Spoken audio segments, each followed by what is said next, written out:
کی بیٹی سے پوچھ رہے ہیں کہ آپ کیا محسوس کر رہے ہیں، یا کہ آپ حادثے میں جو ایک بدترین مثال تھی کہ کراچی سے راولپنڈی جانے والا طیارہ گرا، روات کی طرف کہیں گر گیا، روات کے قریب گرا تھا، تو رپورٹر پہنچ گیا اور اس نے ایئر ہوسٹس کا سر اٹھایا ہوا تھا، اس نے کہا دیکھیے یہ بھی ہلاک ہو گئی، تو اس کی والدہ کئی مردان میں تھی، انہیں دل کا دورہ پڑ گیا۔ تو یہ ظاہر ہے آپ مرنے والے کے بارے میں بھی اس طرح تو اطلاع نہیں دیں گے نا پہلے، کہ جب تک آپ ظاہر ہی ہم سب کے گھروں میں اس طرح کے واقعات ہوتے ہیں تو پہلے ایک ماحول تیار کیا جاتا۔ اچانک لوگ، ماں ایک بوڑھی جو ہے ٹی وی دیکھ رہی ہے، اچانک اس کے سامنے کہہ دیا جائے تو وہ بہت بڑا اس کے لیے صدمہ ہوتا ہے۔ تو اس پہ بہت زیادہ ڈائلاگ ہوئے کہ اس طرح کا کوریج جو ہے آبجیکٹیوٹی کے خلاف۔ آبجیکٹیوٹی کا مطلب یہ نہیں کہ آپ بالکل ضابطہ اخلاق کو پامال کر دیں، اس طرح کی چیزیں دکھائیں جو کہ جس سے معاشرے میں گراوٹ پیدا ہو یا کسی خاص شخص یا کمیونٹی کا نقصان ہو۔ تو وہ وہاں آبجیکٹیوٹی پہ پھر مزید بحث ہوئی کہ اس میں خاص طور پہ ابھی یہ بات ہو رہی تھی پچھلے دنوں کہ امریکہ میں انتخابات ہوئے، انتخابات میں ٹرمپ نے چیلنج کیا، انہوں نے شروع سے کہنا شروع کیا کہ بھئی دھاندلی ہوئی۔ جب انتخابی نتائج آ گئے تو انہوں نے نتائج کو قبول کرنے سے انکار کیا اور انہوں نے ایک کمپین چلائی، ان کی بڑی پیار کی فرم ہے۔ مگر امریکن میڈیا نے یہ فیصلہ کیا کہ جہاں ٹرمپ کا بیان جائے گا وہاں ایڈیٹر کی طرف سے بات جائے گی کہ اس کے دھاندلی کے حق کے کوئی ثبوت نہیں۔ یعنی ڈیموکریٹک نظام کو بچانے کے لیے امریکن میڈیا نے از خود یہ فیصلہ کیا کہ ٹرمپ کے بیان کو روکا تو نہیں جا سکتا، یہ ان کے حامیوں کے بیانات کو یا ان کے مظاہرے ہوئے تھے انہیں روکا تو نہیں جا سکتا۔ ظاہر کو خبر ہے کہ ہزاروں لوگ جمع ہو گئے، کیپٹل ہل پہ حملہ کر دیا انہوں نے، وہ بہت بڑی بات تھی، یا مظاہرہ کیا لوگوں نے، یا بہت سارے مقدمات قائم کیے انہوں نے، مختلف ریاستوں میں نا انہوں نے مقدمات بھی قائم کیے تھے اسپرنگ ریاستوں میں کہ جناب یہ نتائج روک دیے جائے، انہیں کاؤنٹ نہ کیا جائے۔ تو وہ ساری خبریں گئی، اس کے ساتھ یہ لائن ضرور گئی کہ صدر ٹرمپ کے پاس کوئی ثبوت نہیں۔ تو وہاں آبجیکٹیوٹی سے ہٹ کے بات ہوئی، وہ اس لیے ہوئی کہ جمہوری نظام کے استحکام کے لیے ضروری ہے کہ حقائق کو چھپایا نہ جائے۔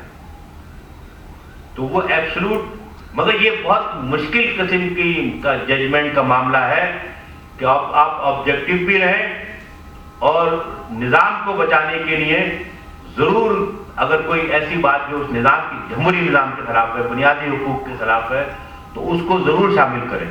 تو پورے اس کرائسس میں جب تک 20 جنوری کو ٹرانسفر آف پاور نہیں ہوا، امریکی الیکٹرانک میڈیا نے بھی اور امریکی اخبارات نے بھی ہر جگہ یہ بات لکھی کہ جہاں ٹرمپ کا بیان آیا یا جو بھی کچھ آیا اس کے نیچے یہ بات لکھی کہ ٹرمپ کے پاس دھاندلی کے کوئی ثبوت نہیں۔ تو وہ اس لیے، تو یہ اس لیے چینج ہے کہ جمہوری نظام کو ہر صورت میں مستحکم میں رکھا جائے۔ یہ اب دنیا، ہمارے ملک میں تو خیر بحث ہو رہی ہے، بہت سارے معاملات پہ بحث ہوتی ہے اور ہم اس میں لگے رہتے ہیں کہ کون سی بات شریعت کے مطابق ہے، کون سی نہیں، جمہوری نظام کیسا ہے یا اس کے نتیجے میں کوئی اور نظام آنا چاہیے، اسلامی نظام۔ مگر دنیا میں اب یہ بحث نہیں ہے جمہوری نظام کے اوپر، وہ طے ہے کہ جمہوریت ہی واحد راستہ ہے جو ریاست کو صحیح سمت لے جایا جا سکتا۔ تو اس میں ضروری ہے کہ جو بھی مواد ہو وہ کسی صورت میں بھی فاشزم کو نہ پروجیکٹ کرے، ایسے خیالات کو نہ پروجیکٹ کرے جو جمہوری نظام کے خلاف ہو۔ امریکہ میں ایک بڑی نسل پرستی کی تحریک ٹرمپ نے ڈیولپ کی اور وائٹ سپرمیسی کا نعرہ لگایا تھا، اور وہ خاصے لوگ ہیں جنہوں نے ٹرمپ کو جتایا بھی تھا اور جنہوں نے ووٹ بھی دیے، اور وہ چاہتے ہیں کہ وائٹ سپرمیسی ہو۔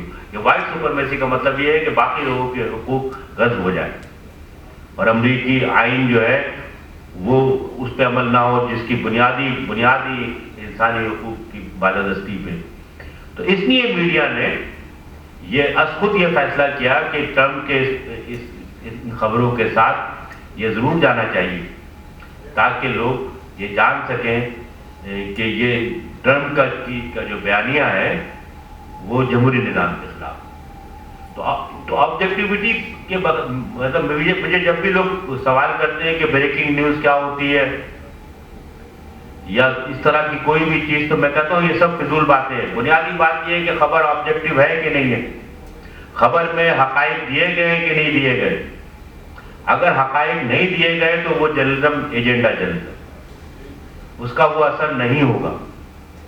اور اس کے لیے چاہے الیکٹرانک میڈیا ہو، چاہے پرنٹ میڈیا ہو، چاہے سوشل میڈیا ہو، اس کے لیے ضروری ہے کہ وہ جائے، فیلڈ میں جائیں. ہمارے ہاں تو عجیب قسم کی نئی اصطلاحات آ گئی ہیں. وہ کامران خان نے اشتہار دینا شروع کر دیا فیلڈ رپورٹنگ. مجھ سے بھی کوئی میں نے کہا یہ فیلڈ رپورٹنگ کیا ہوتی ہے؟ رپورٹنگ ہے. رپورٹنگ کا مطلب ہی ہے. وہ کہیں گے نہیں، اب ہمارے ہاں وہ کہتے ہیں کہ ایک ڈیسک رپورٹنگ ہوتی. میں نے کہا یہ میری سمجھ میں نہیں آ رہا، ڈیسک رپورٹنگ کیا ہوتی؟ رپورٹنگ ہی بنیاد ہے میڈیا کی، اور رپورٹنگ کا مطلب ہے کہ اسپاٹ پہ جانا یا حقائق کو چیک کرنا. تو یہ رپورٹنگ ہوتی ہے فیلڈ میں. رپورٹنگ جو گھر میں ہوتی ہے وہ تو پھر تباہی کی چیز ہوتی ہے، اس میں تو دوسروں کے خیالات شامل ہو جاتے ہیں. تو یہ ظاہر ہے الیکٹرانک میڈیا میں یا پرائیویٹ یونیورسٹیز میں اس طرح کی اصطلاحات انٹروڈیوس کرا دی گئی ہیں، وہ بنیادی جرنلزم کے اصول کے خلاف کہ آبجیکٹیوٹی نہیں ہوگی، خبر میں حقائق نہیں ہوں گے تو پھر وہ خبر نہیں ہے، کچھ اور چیز. چاہے آپ اسے بریکنگ نیوز کے طور پہ پیش کریں یا ایمرجنسی نیوز کے طور پہ شائع کریں یا باکس میں کریں، الیکٹرانک میڈیا پہ کریں، چاہے پرنٹ میڈیا پہ کریں یا سوشل میڈیا پہ کریں. سوشل میڈیا تو ایک گٹر میڈیا ہے نا، اس میں تو ایڈیٹوریل کنٹرول ہی نہیں ہے. اس کے اندر تو آپ بالکل جیسے وال ٹاکنگ ہوتی ہے، آپ دیوار پہ لکھ دیں، جو چاہے لکھ دیں، وہ سوشل میڈیا پہ لکھ دیتے ہیں. اگرچہ کہ سوشل میڈیا کے بہت سے فائدے بھی ہیں، مظلوموں کی آواز بھی ہے، مگر آبجیکٹیوٹی نہیں ہے اس کے اندر. تو اس کی پیش کردہ بیشتر انفارمیشن جو ہے وہ حقائق سے دور ہوتی ہے. اس لیے سوشل میڈیا کی جو مواد ہے اس پہ لوگ انفارمیشن تو مل جاتی ہے اس سے، وہ وہاں تک تو ٹھیک ہے، مگر یہ کہ ان میں جو حقائق دیے جاتے ہیں وہ حقائق نہیں ہوتے. اس لیے کہ وہاں ایڈیٹوریل کنٹرول نہیں. ایڈیٹوریل کنٹرول جو ہے وہ الیکٹرانک میڈیا میں ہے اور جو پرنٹ میڈیا میں.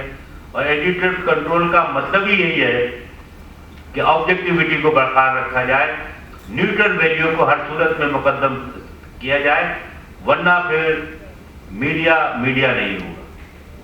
میڈیا نہیں ہوگا، یہ کوئی اور چیز بن جائے گی. اور یہ پورا معاملہ جو ہے جمہوری نظام کا اور ایک ایسے معاشرے کا جو پرامن ہو، جو برداشت والا معاشرہ ہو، جس میں تمام شہریوں کو یکساں سلوک ہو، انہیں یکساں حقوق دیے گئے ہوں بلا تخصیص مذہب، نسل، جنس، کسی کے بھی، تو وہ سارا معاملہ خراب ہو جائے گا.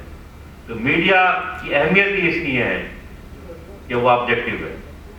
اس دور میں آپ آبجیکٹیوٹی کو قتل کر دیتے ہیں. وہ کہتے ہیں کہ کچھ نہ کچھ اس میں مواد اگر سیدھی خبر بھی ہے تو ڈالے کہ جی ہنگامہ ہو رہا ہے، فائرنگ ہو رہی ہے، تو اس کے نتیجے میں حقائق عوام پھر مایوس ہونے لگے. تو یہ بنیادی طور پہ ایڈیٹر کے ادارہ مضبوط ہونا چاہیے، جو ختم ہو رہا ہے. پرنٹ میڈیا میں بھی ختم ہو رہا ہے اور الیکٹرانک میڈیا میں بن نہیں پا رہا ابھی تک. تو جب تک ایڈیٹر کا ادارہ نہیں ہوگا اور باقاعدہ پروفیشنل جرنلسٹ نہیں ہوں گے جنہیں یہ بات سمجھائی جائے گی. اس کی بنیادی وجہ یہ ہے کہ ایجنڈا جرنلزم آ گیا. ہر چینل نے ایجنڈا جرنلزم تو امریکہ میں بھی ہے، برطانیہ میں بھی ہے، مگر اس کے باوجود جو حقائق ہیں اسے وہ مسخ نہیں کرتے. تو کیونکہ ایڈیٹوریل کنٹرول نہیں ہے. اور ایک اور بات سمجھیں، یہ ٹاک شوز جو ہے یہ سب سے زیادہ منافع کا کاروبار ہے. بنیادی وجہ یہ ہے کہ وہ پاکستان میں ٹاک شوز میں بلانے والوں کو پیسے نہیں دیے جاتے. وہ تو خود آتے ہیں، سفارشیں کراتے ہیں، اور پھر جب وہ لڑتے ہیں تو اس سے لوگ خوش ہوتے ہیں، ریٹنگ بڑھتی ہے. تو صرف اسٹوڈیو کے پیسے خرچ ہوتے ہیں، باقی تو کوئی پیسے خرچ نہیں ہوتے نا. اس کے بجائے آپ کسی رپورٹر کو بھیجیں کہ جائیے قبائلی علاقے میں